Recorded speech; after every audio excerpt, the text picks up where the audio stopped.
আপনি কি বলতে চান তাহলে জাহাজের সঙ্গে আমাদের জলযুদ্ধ হবে? পশ্চিম দিকে চেয়ে জয়ন্ত দেখতে পেল একখানা জাহাজ তাদের দিকে বেগে এগিয়ে আসছে। এ জাহাজ হচ্ছে অরাজক। এই বোম্বেটাতে জলরাজ্যে একমাত্র আইন হচ্ছে হয় মারো নয় মরো।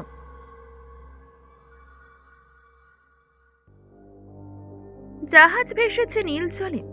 এই জাহাজ একেবারেই তাদের নিজস্ব। অমৃত দ্বীপে যাওয়ার সমস্ত জলপথটাই তাদের ম্যাপে আঁকা ছিল। সেই ম্যাপ দেখেই বোঝা যায় কোনো বাণিজ্য তরী বা যাত্রী জাহাজেরই ও দ্বীপে গিয়ে লাগে না। চার্টে ও দ্বীপের কোনো উল্লেখই নেই। কাজেই বিমল ও কুমারের প্রস্তাবে একখানা গোটা জাহাজই চার্টার বা ভাড়া করা হয়েছে। এটাও তাদের পক্ষে নতুন নয়, কারণ এরকম একখানা গোটা জাহাজ ভাড়া করে তারা আরো একবার লিস্ট আটলান্টিসকে পুনরাবিষ্কার করেছিল। জয়ন্ত, মানিক ও সুন্দরবাবুর এই অভিযানে যোগ দেওয়ার মোটেই ইচ্ছে ছিল না। বিমল ও কুমার একরকম জোর করেই তাদের সঙ্গে টেনে এনেছে। কাজেই তাদের পুরাতন ভৃত্য ও দস্তর মতো অভিভাবক রামহরিও যথেষ্ট বিরক্তি প্রকাশ করেও অন্যান্য বারের মতো এবারও তাদের সঙ্গ ছাড়েনি, এবং এমন ক্ষেত্রে তাদের চির অনুগত চতুষ্পদ যোদ্ধা বাঘাও যে সঙ্গে সঙ্গে লাঙ্গল আস্ফালন করে আসতে ছাড়বে না সে কথা বলাই বাহুল্য। তাদের পুরাতন দলের মধ্যে কেবল বিনয়বাবু আর কমলকে এবারের সঙ্গী রূপে পাওয়া যায়নি। জাহাজখানির নাম লিটল ম্যাজেস্টিক। আকারে ছোট হলেও যাত্রীদের সুখ স্বাচ্ছন্দ্যের জন্য এর মধ্যে চমৎকার রকম সাজানো গোছানোর ব্যাপার আছে। লাউঞ্জ, ডাইনিং সেলুন, প্রমেনেড ডেক ও পাম কোট প্রভৃতির অভাব ছিল না। এরকম জাহাজ চার্টার করা বহু ব্যয়সাধ্য বটে, কিন্তু বিমল ও কুমার যে অত্যন্ত ধনবান একথা কারুর অজানা নয়।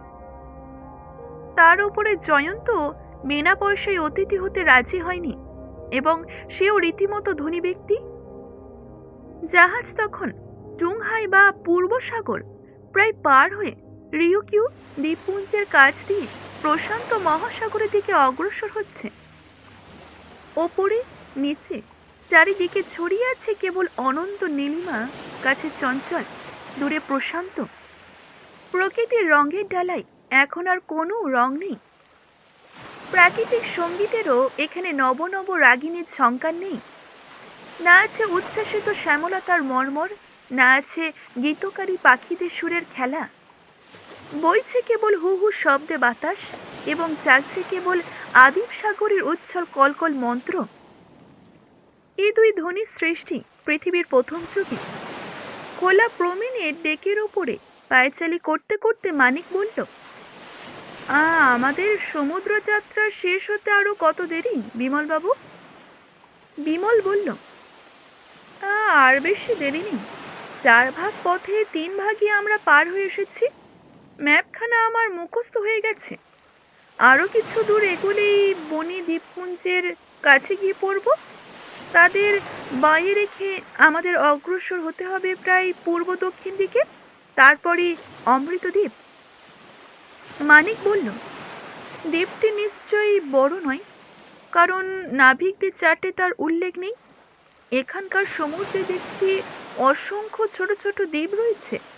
অমৃত দ্বীপকে আপনি চিনবেন কেমন করে? ম্যাপে অমৃত দ্বীপের ছোট্ট একটা নকশা আছে, আপনি কি ভালো করে দেখেননি? সে দ্বীপের প্রথম বিশেষত্ব হচ্ছে তার চারিপাশ পাহাড় দিয়ে ঘেরা। পাহাড় কোথাও কোথাও 1,500 ফুট উঁচু। তার দ্বিতীয় বিশেষত্ব, দ্বীপের ঠিক উত্তর পশ্চিম কোণে পাহাড়ের উপরে আছে ঠিক পাশাপাশি 5টি শিখর। সবচেয়ে উঁচু শিখরের উচ্চতা 2,300 ফুট। এরকম দ্বীপ দূর থেকে দেখলেও চেনা শক্ত হবে না। এই বলি বিমল দূরে দূরবীন লাগিয়ে সমুদ্রের পশ্চিম দিকে তাকিয়ে কি যেন দেখতে লাগলো। সুন্দরবাবু বললেন, আচ্ছা বিমলবাবু, আমরা তো যাচ্ছি পূর্ব দিকে, অথচ আজ কদিন ধরে লক্ষ্য করছি আপনি যখন তখন চোখে দূরবীন লাগিয়ে ওই পশ্চিম দিকে কি দেখছেন বলুন তো? এরপর জয়ন্ত মুখ খুলল। এর মানে অবশ্য আমি আপনাকে বোঝাতে পারি। বিমলবাবু দেখছেন আমাদের পেছনে কোনো শত্রু জাহাজ আসছে কিনা। সে কি হে, এখানে আবার শত্রু আসবে কে? কেন, কলকাতাতে যারা ড্রাগনের দুঃস্বপ্ন দেখিয়েছিল, আপনি এরই মধ্যে তাদের কথা ভুলে গেলেন নাকি? ওহো, কি যে বলো তার ঠিক নেই। সে দল তো ছত্রভঙ্গ হয়ে গিয়েছে। দূরবীন নামিয়ে রেখে বিমল বলল, আমার বিশ্বাসটা অন্যরকম। সে দলের প্রত্যেক লোকই মরিয়া। তারা সকলেই অমৃত দ্বীপে যাওয়ার জন্য দৃঢ় প্রতিজ্ঞ। কিন্তু ও দ্বীপের ঠিকানা তারা জানে না, কারণ ম্যাপখানা আছে আমাদের হাতে। আমরা যে তাদের দেশের কাছ দিয়ে অমৃত দ্বীপ যাত্রা করছি, নিশ্চয়ই এর সন্ধান তারা রাখে। যারা লাউচুর মূর্তি আর ওই ম্যাপের লোভের সুদূর চীন থেকে বাংলাদেশে হানা দিতে পেরেছিল, তারা যে আর একবার চেষ্টা করবে না এ কথা আমার মনে হয় না। অবশ্য বলা ভালো শেষ চেষ্টা। সুন্দরবাবু বললেন, শেষ চেষ্টা মানে? আপনি কি বলতে চান তাহলে জাহাজের সঙ্গে আমাদের জলযুদ্ধ হবে? হ্যাঁ, তা মোটেও আশ্চর্য নয়। সুন্দরবাবু বিস্ফারিত চোখে ও উত্তেজিত কণ্ঠে বললেন, আশ্চর্য মানে? বলেন কি? জলযুদ্ধ অমনি হলেই হলো? আমাদের সেপাই কোথায়, কামান কোথায়? আমরা ঘুষি ছুঁড়ে লড়াই করব নাকি? অন্যদিক থেকে কুমার হেসে বলল, কামান নাইবা রইল, আমাদের সকলেরই হাতে আছে অটোমেটিক বন্দুক, আর আমাদের সেপাই হচ্ছে আমরা নিজেরাই। সুন্দরবাবু আরো কিছু বলতে চাচ্ছিলেন, কিন্তু হঠাৎ বিকট স্বরে একটা শব্দ করে মস্ত এক লাফ মেরে 5 হাত তফাতে গিয়ে পড়লেন। মানিক বলল, ও কি, কি হলো সুন্দরবাবু, কি হলো? আপনার হরিটা কি ফট করে ফেটে গেল নাকি? সুন্দরবাবু ক্রুদ্ধ হয়ে বললেন, যাও যাও, দেখতে যেন পাওনি, আবার ন্যাকামি করে জিজ্ঞাসা করা হচ্ছে। বলছিলেন কুমারবাবু, আপনার ওই হতচ্ছেড়া কুকুরটাকে এবার শেকল দিয়ে বেঁধে রাখবেন। আমাকে দেখলেই ও বেটা কোত্থেকে ছুটে এসে ফ্যাস ফ্যাস করে কে জানে। আবার আমার পায়ের উপরে নিঃশ্বাস ফেলে কি শোকে বলতে পারেন মশাই? মানিক বলল, আরে আপনার পাদপদ্মের গন্ধ হয়তো বাঘার ভালো লাগে। ইয়ার কি করো না মানিক, তোমার ইয়ার কি বাঘার ব্যবহারের চেয়ে অভদ্র। ওই নেড়ে কুত্তাটাকে আমি কিছুতেই সহ্য করতে পারবো না। চললুম আমি এখান থেকে। সুন্দরবাবু লম্বা লম্বা পা ফেলে অদৃশ্য হলেন। বাঘা বিলক্ষণ ফ্যাল ফ্যাল চোখে তাকিয়ে রইল। এ লোকটি যে তাকে একদম সহ্য করতে পারে না, এটা সে খুবই ভালোই বোঝেন। মানুষের চরিত্র পরীক্ষা করবার এর চেয়ে ভদ্র উপায় পৃথিবীর কোনো কুকুরেরই আর জানা নেই। পরদিন প্রভাতে ব্রেকফাস্টের পর বিমল ও কুমার জাহাজে ডেকে উঠে গেল। জয়ন্ত লেবলাকের একখানা ডিটেকটিভ উপন্যাস নিয়ে লাউঞ্জে গিয়ে আরাম করে বসল। মানিকও তার দৃষ্টান্ত অনুসরণ করল। এইসব দেখে বিরক্ত হয়ে সুন্দরবাবু বললেন, জাহাজে উঠে পর্যন্ত দেখছি বিমলবাবু আর কুমারবাবুর অদৃশ্য শত্রুর কাল্পনিক ছায়া দেখবার জন্য ব্যতিব্যস্ত, আর তোমরা গাঁজা করে ডিটেকটিভের গল্প নিয়েই বিভর। দূর, কারুর সঙ্গে দুটো প্রাণের কথা বলবার ফাঁকি নেই। জয়ন্ত কোনো জবাব দিল না। মানিক তখন বলল, আচ্ছা, এই রইল আমার বই, এখন প্রকাশ করুন তো আপনার প্রাণের কথা। সুন্দরবাবু বললেন, কথাটা কি জানো তো? এই অমৃত দ্বীপ, অমললতা, জলে স্থলে শূন্যে চিরজীবী মানুষের অবাধ গতি, এসব কি তুমি বিশ্বাস করো ভাইয়া? আমার কথা নয় ছাড়ুন, আগে বলুন আপনার কি মত। হ্যাঁ, তা আমার তো কেবলই মনে হচ্ছে, কেবল ওই বিমল আর কুমারবাবুর মাথায় তোমাদেরও চেয়ে বেশি ছিট আছে বোধ হয়। কি জানো ভাইয়া, প্রথমটা আমার কিঞ্চিত লোভ হয়েছিল, এখন মনে হচ্ছে সবই ভুয়ো। কিসের লোভ সুন্দরবাবু? আরে ওই অমূল্যতার লোভ। ওই ভেবেছিলুম দু একটা অমৃত ফল খেয়ে জমকে কলা দেখাবো? কিন্তু যখন এখন যতই ভেবে দেখছি ততই হতাশ হয়ে পড়ছি। আমরা ছুটেছি মুড়ি চিৎকার, পেছনে কেবল কাদা ঘেঁটেই ফিরে আসতে হবে। তাহলে আপনি কেবল অমর হওয়ার লোভে বিমলবাবুদের অতিথি হয়েছেন? তা ভাইয়া না বলি বার কেমনে? অমর হতে কে না চাই বলো? তা অমর হওয়ার কত বিপদ আপনি জানেন? বিপদ? হ্যাঁ বিপদ। দু একটা কথা বলি শুনুন। ধরুন আপনি অমর হয়েছেন, তারপর কুমারবাবুর কুকুর বাঘা হঠাৎ পাগলা হয়ে গিয়ে আপনাকে কামড়ে দিল, তখন কি করবেন বলুন তো? কি আবার করব? চিকিৎসা করাবো হাইড্রোফোবিয়া রোগের। তা চিকিৎসা তো করাবেন, কিন্তু রোগ যদি না সারে তাহলে? আপনি অমর, সুতরাং মরবেন না, কিন্তু সারা জীবন অর্থাৎ অনন্তকাল আপনাকে ওই বিষম রোগের যন্ত্রণা ভোগ করতে হবে, অর্থাৎ সারা জীবন চেঁচিয়ে মরতে হবে পাগলা কুকুরের মতো ঘেউ ঘেউ করে।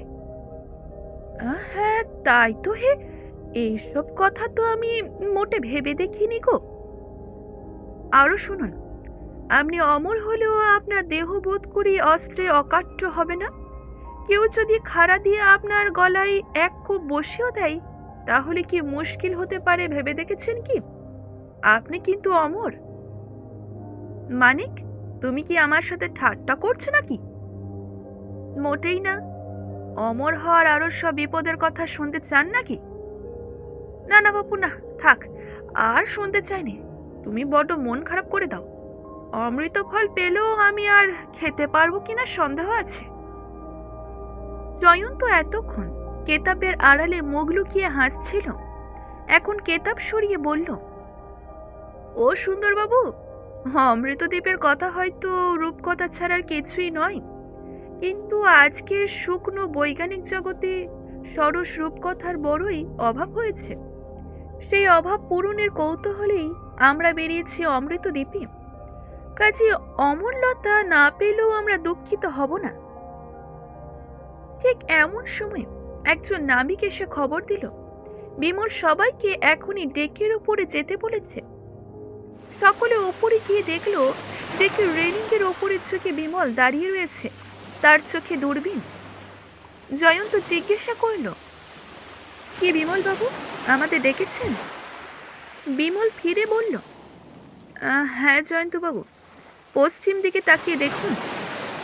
পশ্চিম দিকে চেয়ে জয়ন্ত দেখতে পেল একখানা জাহাজ তাদের দিকে বেগে এগিয়ে আসছে। বিমল বলল, আমি খুব ভোরবেলা থেকেই ও জাহাজকে লক্ষ্য করছি।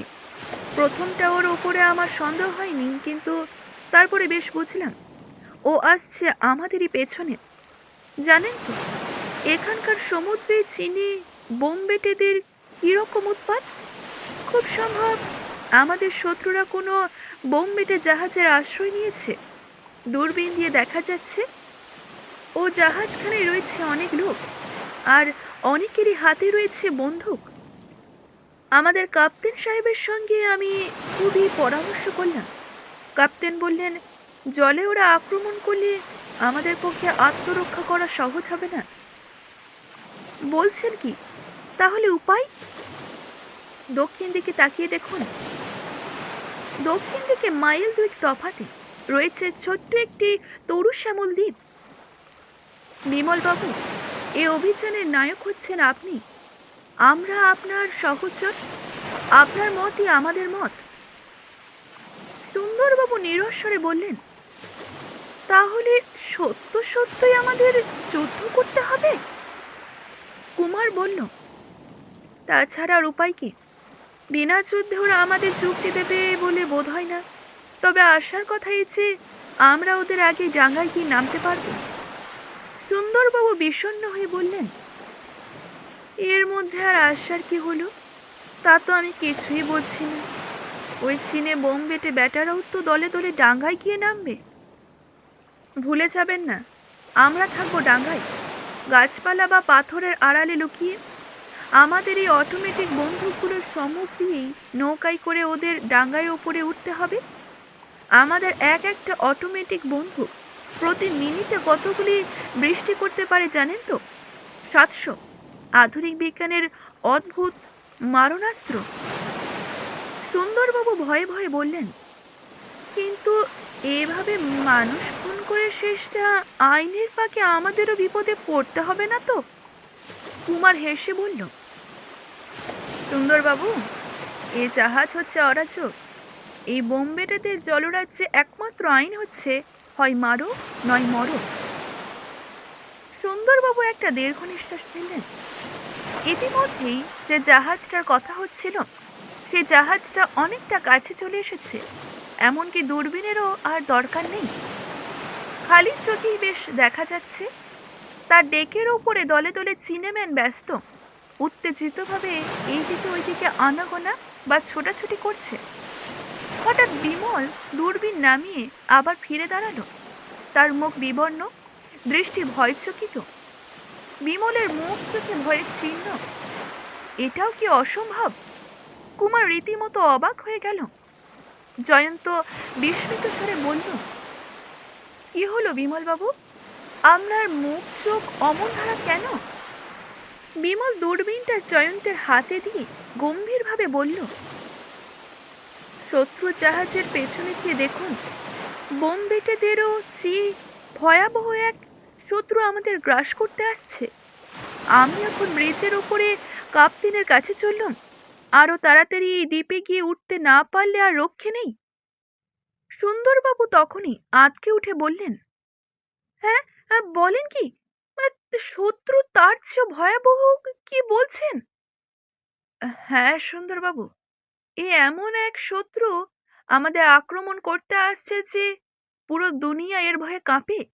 তার সামনে আমাদের অটোমেটিক বন্ধুও কোনো কাজে লাগবে না।